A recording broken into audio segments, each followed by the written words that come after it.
Olá, povo, você sabe quem sou eu? É, meu amor, hoje eu vim aqui para encher a paciência de vocês a convite da Lia. Gostaria de iniciar o vídeo agradecendo a Lia pela oportunidade. Eu acredito que o que ela faz e vem fazendo aí, cedendo o canal dela para novas personalidades trans, né, que estão aí tentando crescer no segmento de YouTube, Instagram, enfim, né, nas mídias sociais, seja um trabalho de extrema importância, delicadeza e sensibilidade. Então, parabéns, Lia, e muito obrigada pelo convite. A Lia, na verdade, me deixou muito à vontade para eu falar aqui sobre o que eu quisesse. Mas assim, quando a gente se sente muito livre, normalmente a gente se sente perdida, né? E aí eu pedi ajuda lá dos meus seguidores no meu Instagram. Coloquei uma enquete perguntando sobre o que eles gostariam que eu falasse aqui no canal da Lia.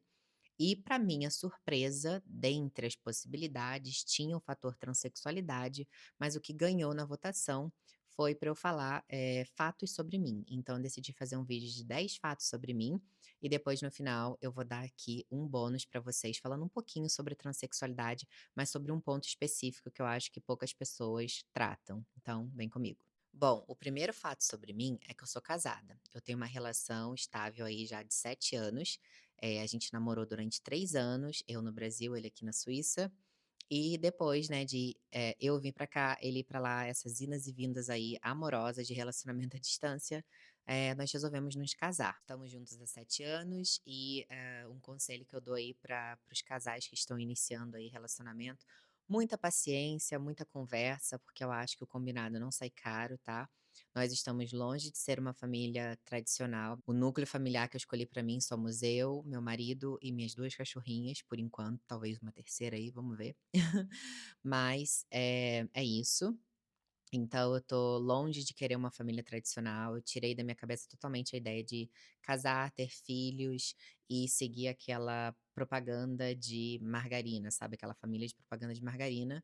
Então, eu sou muito tranquila nesse sentido e acredito que meu marido também seja, a gente se entendeu muito bem nesse fator.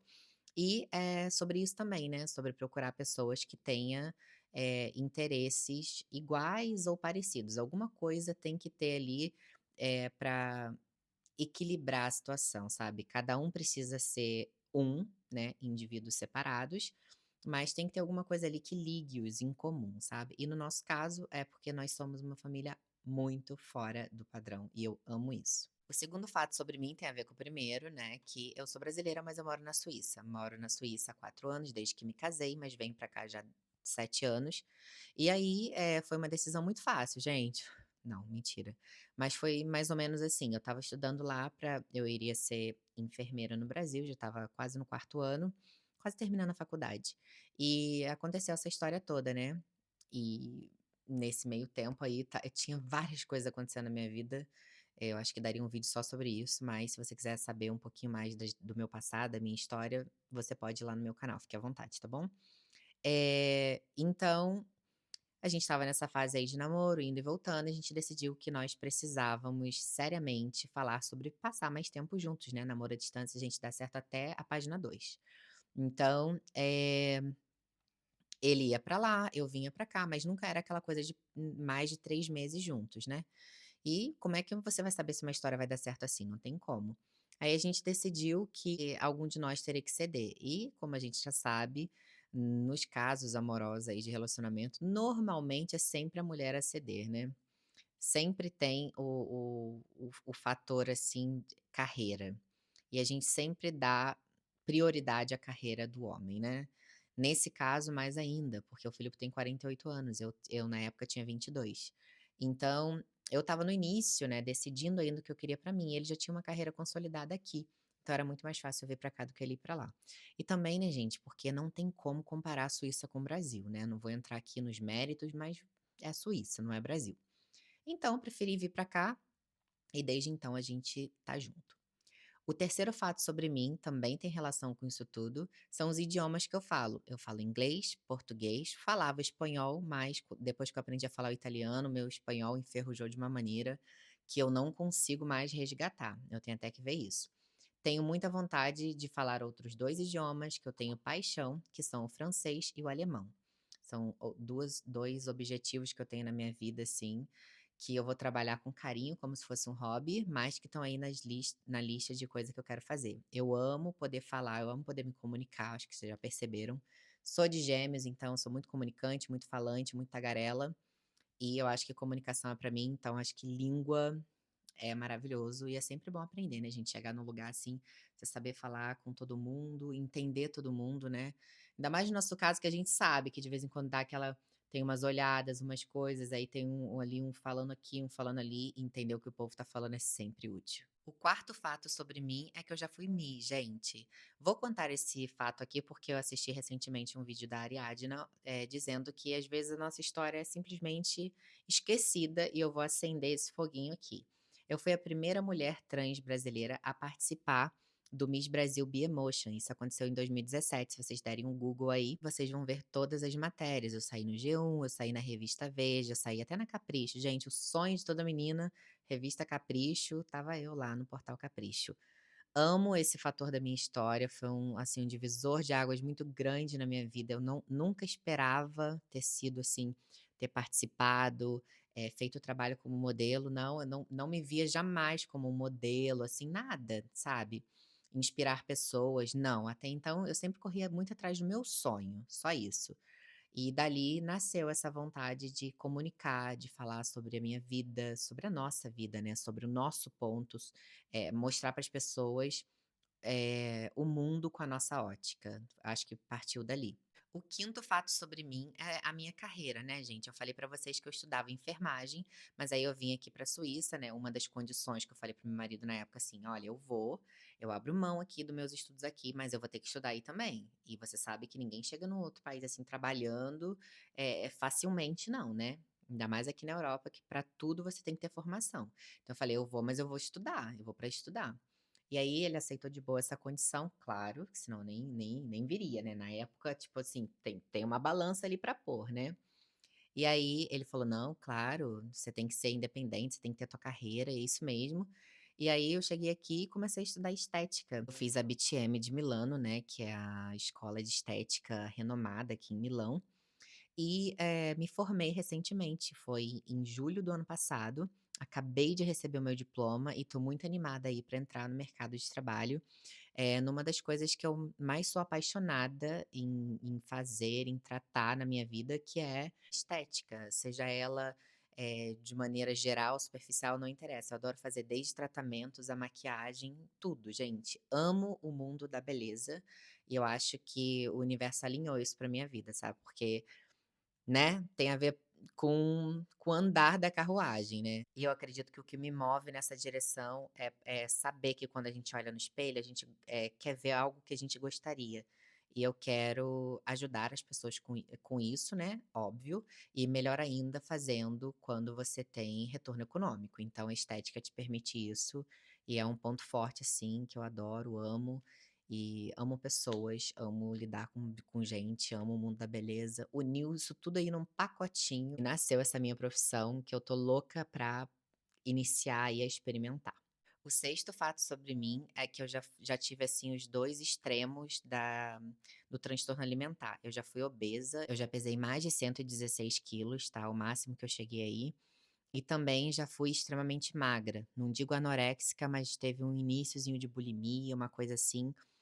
Tudo por, pressão estética, né, esse ganho de peso aí veio depois da separação dos meus pais, e aí depois fazendo psicóloga que fui entender que sim, que tiveram efeitos lá atrás que me fizeram somatizar e ter, esse apego pela comida, porque a comida te traz conforto, te traz aquela serenidade. É bom comer, né, gente, então eu não via como um problema para minha saúde nem nada, e eu comecei a comer não compulsivamente, mas comer, compulsivamente, né, gente, comer muito, assim, comer muito e comer mal também, né, várias besteiras e tal. E aí, realmente, quando eu me percebi, tem alguma coisa errada, e já estava aí com mais de 100 quilos. Mas aí eu coloquei, na minha cabeça que eu iria emagrecer, depois, veio essa pretensão, né, de participar do concurso, até porque o que me moveu na direção, dos desfiles, de ser modelo, foi porque, na época teve o Mister Brasil, o prêmio era cirurgia de redesignação e eu queria muito mas eu não era zero padrão para participar daqueles concursos, inclusive participei 3 vezes, né, até ganhar sempre me aperfeiçoando. E aí, houve um emagrecimento totalmente fora de controle, assim, eu não tinha ajuda médica, eu fazia tudo na minha cabeça e acabou que eu emagreci demais, eu fiquei bem magra mesmo.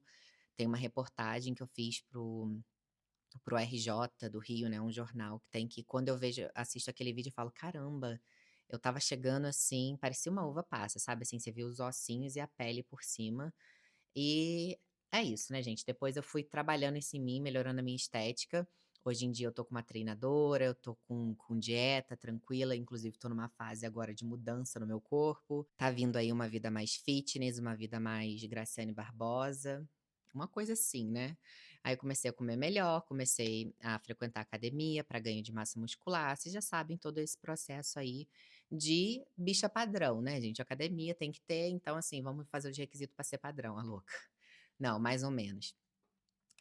Pela minha saúde mesmo, para eu me olhar e continuar, apreciando o que eu vejo, e também porque eu ferrei meu joelho, aí eu tive que botar musculação, que eu detestava, achava que eu fosse ficar um quadrado se eu fosse pra academia demais. Mas enfim, tudo na nossa cabeça, né, tudo são preconceitos mesmo que a gente tem, e a gente tem que ir deixando de lado. O sétimo fato sobre mim é a minha composição familiar, não o meu núcleo que eu me encontro agora, mas a família em si. Nós somos pai, mãe, né, minha mãe e meu pai, e eu tenho outros 2 irmãos, o meu irmão é mais velho, tem 32, a minha irmã é mais nova, tem 23. Inclusive essa semana minha irmã acabou de ter, o meu segundo a minha segunda sobrinha, né, ela teve um bebê e logo em seguida uma menina. Tô muito feliz porque a minha irmã sempre teve vontade de ser mãe, eu nunca tive, mas a minha irmã sempre teve. E quando ela realiza isso, eu acho que eu me realizo também, porque querendo ou não, como tia, eu participo muito ativamente disso e fico muito feliz. Então eu meio que me sinto mãe dos meus sobrinhos, sabe? Não tanto quanto a minha irmã, né, gente, que eu não vou fazer nem o décimo do que ela vai fazer para os filhos dela, mas isso já me satisfaz, assim, com aquele cantinho no meu coração que tá escrito mãe, sabe? Tem que ser nisso. Começou a chorar, eu devolvo. Eu acho que é isso, sabe. O oitavo fato sobre mim foi que eu comecei a minha transição muito cedo. Eu devo ter começado aí com uns 10, 11 anos, mas a medicação, hormonioterapia, todo o restante veio de 13 para 14, até porque dali eu comecei a entender melhor como funcionava. Eu tinha poucos exemplos de referência na minha época, não tinha muitas pessoas para quem perguntar. Eu sei que parece, assim, surreal isso, porque no mundo que a gente vive hoje, a informação está distribuída aí, mas na minha época, quando eu comecei lá, quando eu tinha 13 aninhos, eh, eu não tinha internet em casa, por exemplo, sabe. Eu venho de família muito humilde, então para eu ter acesso a isso demorou.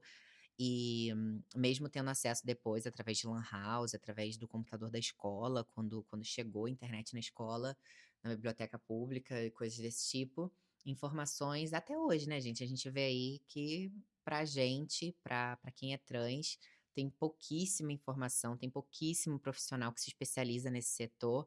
Então a gente você imagina, se hoje a gente tá meio perdido igual cego em tiroteio, você imagina há quantos anos? Há mais de 10 anos atrás. Então, eu não comecei antes, inclusive pela falta de informação. O que me leva até o fato número 9, né, que a minha família, ela sempre foi uma família religiosa, então esse conflito que eu tenho até hoje com a religião vem daí. Porque eu sempre me vi não aceitada no meio religioso, que eu ia pra igreja quase assim, tinha culto acho que quarta-feira às 9 sempre, e domingo tinha culto de jovens e tinha recitação. Eu participava da Congregação Cristã no Brasil, né, vou nomear aqui porque eu fiz parte a minha vida toda praticamente. Então eu sempre via falando daquele amor divino, aquela coisa toda e tal, mas aí sabe assim, você torceu um pouquinho daquilo que eles não querem, você vai lá dar um beliscãozinho ali na ferida onde eles não querem que mexem, você já é odiado, você já é horrível. Então isso tudo fez com que eu perdesse um pouco essa relação com o divino, sabe. Eu acho que eu sou espiritualizada, porque eu tô sempre falando de universo, de energia, de coisas boas, mas não nesse sentido com como que os religiosos falam, sabe. Assim, eu acho que, eh é se contradizer, você falar assim: "Ai, é o amor infinito que mandou o filho para morrer por nós e pagou os nossos pecados", mas a primeira oportunidade que vê o próximo fazendo alguma coisa diferente do que você acredita, você fala: "Pecador, vai se ferrar no inferno". Então, é muito aquela linhagem, assim, quando convém a gente fala, quando não convém a gente fala, sabe. Então, assim, não preciso disso. Então, o oitavo fato é que realmente eu tenho um conflito aí com o fator religião e, gente, toda vez que tem discussão na mídia ou alguma coisa acontece da fulaninha de tal decidir destransicionar, foi por conta de igreja, foi por eu até entendo, gente. Eu até falei essa semana com os meus amigos, né, que tem uma pessoa que tá se descobrindo e tem medo de ir e ver que não era e voltar. Eu falei: "Olha, esse não é um problema, você tem todo o direito à experimentação. Pode ser que, né, você vendo ali como que funciona, pode ser também que você se assuste, porque não é fácil ser trans, e queira a sua vida de volta, a sua vida tranquila, que você passa despercebido, que ninguém fala nada com você, pode ser, sabe. Mas dali a você relacionar num país como o nosso, né, que é o Brasil, extremamente religioso, extremamente pré-histórico nesse sentido, relacionar o fato que você destransicionou com o fato de que Jesus apareceu pra você, que você conheceu o divino. Nossa, é se sentir realmente muito importante, viu. Porque o divino aparece pra ti, não aparece pra mais ninguém, só pra você, mas é isso, né, gente. Vou ficar aqui nem falando que senão vou sair desse vídeo aqui sendo odiada. Eu tenho que me controlar às vezes, por exemplo, em internet, porque eu saio comentando, eu saio defendendo pessoas que eu nem conheço, pela realidade que apresenta, entendeu.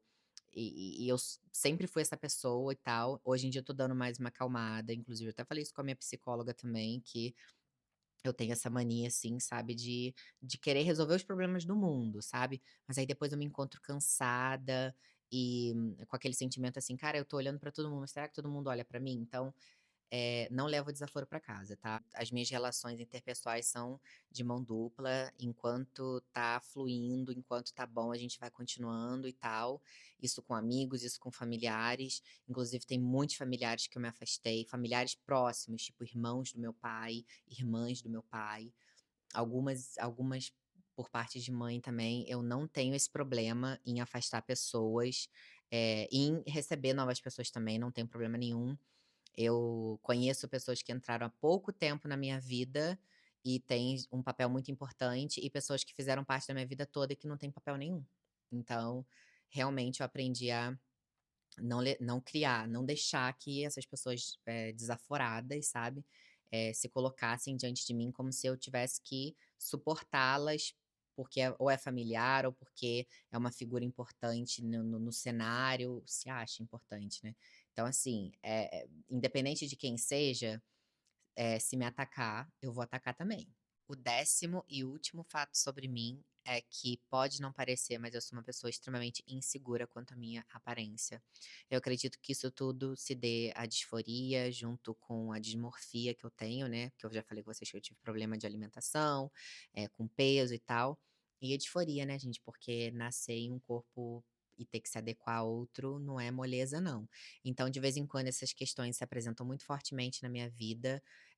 E não foi a cirurgia que resolveu isso, tá, porque tem muita menina que acha assim: "Ai, depois que, sou mulher agora, sou mulher agora", depois que faz a cirurgia, esses problemas não se apresentam mais e você resolveu tudo o que tinha pra resolver na sua vida. Não é bem assim, tá. Eu já era, consciente disso, sempre fui uma pessoa muito clara nesse sentido, que eu sabia que era só um detalhe que incomodava a mim, que eu precisava resolver, mas que, não modificaria muito, assim, dos setores da minha vida não, que eu teria que trabalhar essa questão mentalmente mesmo. Então mesmo que você ache fútil, né, ou superficial o que eu vou falar, não é porque uma pessoa é aparentemente bonita ou se apresenta bonita pra você ou que você acha ela interessante fisicamente, que na verdade ela se gosta dessa maneira. Por isso que eu acho que no mundo hoje precisa ter essa sensibilidade de maneira geral, assim, a gente não pode sair falando, sabe, o que a gente acha, o que a gente pensa, à torto e direito, porque a nossa percepção não é a percepção do outro, entendeu? Então é isso, eu tô trabalhando nisso e eu espero que cada vez mais eu consiga me distanciar dessa sombrinha aí, sabe, desse fantasminha que me acompanha. Bom, chegamos no final dos 10 fatos sobre mim. Eu espero que vocês tenham gostado de me conhecer um pouquinho mais. Mas, quando eu coloquei lá a enquete no meu canal, teve uma pessoa que me mandou no direct um tema, que eu vou dar uma palhinha aqui para vocês rapidinho, que ela me pediu para eu falar sobre a terapia de reposição hormonal pós-cirurgia, que ela falou que não encontra muito material sobre isso na internet, então eu vou falar aqui um pouco para vocês. Depois da minha cirurgia de redesignação, antes eu fazia uma terapia hormonal, que era bloqueador de testosterona, hormônio feminino. Aí você interrompe isso para você se preparar para a cirurgia, faz a cirurgia, depois você fica um tempo sem e, o que os médicos recomendam é assumir estradiol de alguma forma ou progesterona, né, hormônios femininos. No meu caso, o meu hormônio masculino zerou totalmente depois da cirurgia. Por mais que a gente tenha uma glândula suprarrenal que produz uma quantidade ainda no nosso corpo, né, a gente tem que entender que fisiologicamente o nosso corpo nasceu precisando dos hormônios que ele ia precisar para a vida e a gente modificou isso, né. Então eu precisei fazer terapia de reposição de testosterona e faço até hoje. Então, tem muita menina que fica receosa ou não quer aceitar o fato de que depois da cirurgia fica um pouco, sabe, parece uma andropausa, antecipada, sabe, você fica low energy, você fica bem, sabe, assim, sentimental, você fica bem, como que eu vou falar? Dá algumas certas vantagens, pele, cabelo melhoram, né, fica com uma textura um pouco mais bonita, mais interessante, o que a gente chama de feminina, né.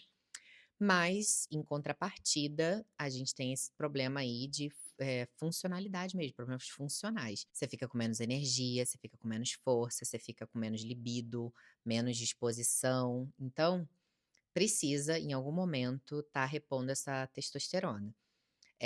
Não significa que você vai fazer o caminho inverso, tá, gente? Existe uma dose que se chama dose fisiológica, que é só aquilo que seu organismo precisa para continuar mantendo essas funções do seu corpo, mas sem trazer para você, características andrógenas. Você não vai, voltar a ser o que era ou nada disso, entendeu?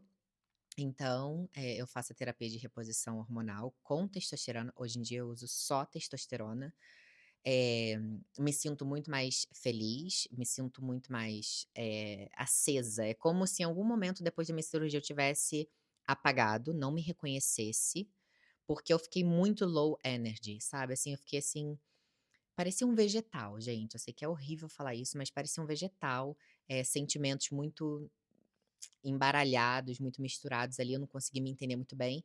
E aí quando eu conheci a minha endócrino, que ela deu uma ajustada nisso, minha vida voltou, sabe, assim, sabe quando alguém acende a luz da sala? Aí, foi isso, então eu indico, se você depois dessa cirurgia tá passando aí por esse momento, sabe, assim, difícil, que você não tá entendendo direito o que tá acontecendo, porque você fazia tanto antes e agora não consegue, que você fica um pouquinho mais frágil, assim, vai na testosterona, dose fisiológica, não precisa exagerar, tá? Cada um vai ter a sua dose fisiológica, acompanha direitinho com o médico, que é possível, gente. O hormônio é uma coisa muito séria e, nossa, como que eu aprendi que é uma coisa séria, viu? Nesse tempo todo aí de transição, realmente dá para notar o quão importantes são as funções do nosso corpo. Então não deixa de tomar. Se você estiver precisando do hormônio feminino, toma o hormônio feminino. Se estiver precisando do hormônio masculino, reponha, tá? Não é isso que vai fazer de você menos mulher, assim como muitas, meninas ainda pensam, né? Ficam com medo de retomar aí algumas características masculinas.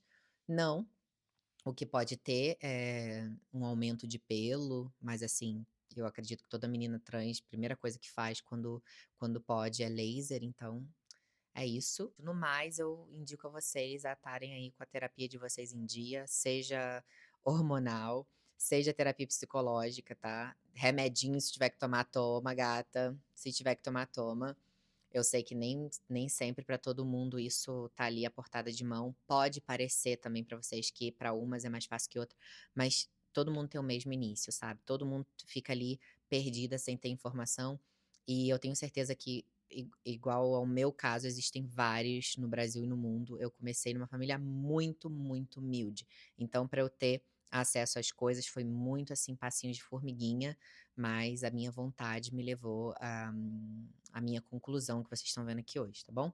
Então, vou mandar um beijo grande pra vocês, porque esse vídeo já vai ficar longo demais. Beijo grande pra vocês, um beijo maior ainda pra Lia, por essa oportunidade que tá me dando aqui.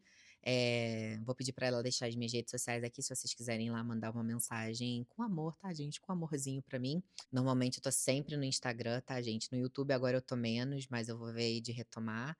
O que que vocês acham? Retomo para o YouTube? Retorno? Se sim, já coloca aqui embaixo nesse vídeo aqui, comenta muito possíveis temas que vocês gostariam que eu falasse lá no canal também, tá bom? Beijo grande, gente, no coração de vocês e até uma próxima. Tchau.